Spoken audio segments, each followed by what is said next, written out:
Let's make some egg cakesicles for Easter. Now, this isn't something I am a professional at by any means, but I want to share with you a couple of tips I've learned from friends and Ed the cake guy, of course, to make these cakesicles a semi-success. One of my dearest friends, Courtney with Belly's Bake Shop, adds a little bit of vodka to her cakesicle mold prior to pouring in the chocolate. You only need a tiny amount of vodka in each cavity and gently wipe it out with a clean paper towel. Let that dry for a few minutes before you start pouring in your melted chocolate. The vodka technique will allow the chocolate to be super shiny when we're all done. And now we pour in the chocolate to the cavities. I'm only going halfway up because I'm using our wide paintbrush to paint up the walls of my cakesicle. This is an easier technique for me. A lot of people will fill the cavity to the top and then flip the mold over to let it drain out. I have done this. I have not done that successfully. This was a much better technique for me. I also have a disability and some limitations, so I think this is a little easier, but you can do it either way. And please don't forget to insert your popsicle stick while the chocolate is warm. Yes, I speak from past bad experiences.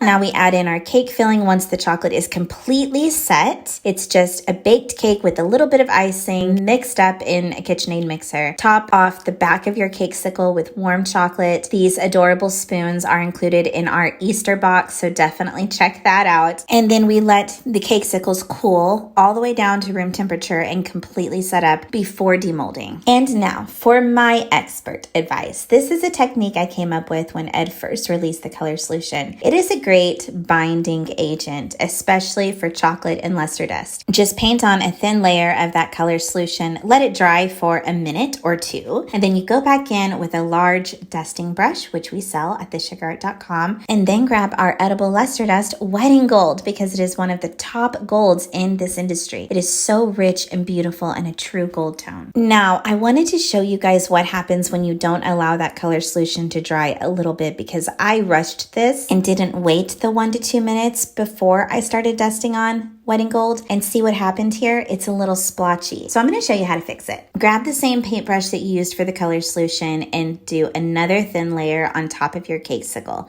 This is going to move that luster dust around a little bit, but that's okay. It's almost like we're painting on that luster dust. Let it dry, then go back and do the same thing. Dry dust that gold on top of your cakesicle and all will be gorgeous and perfect. I just love these golden eggs for Easter, and I hope you'll try this season. All products used on this tutorial are linked below, so definitely check those out. I hope at the very least I inspired someone to give a cakesicle a try, and we thank you always for being Team Sugar Art.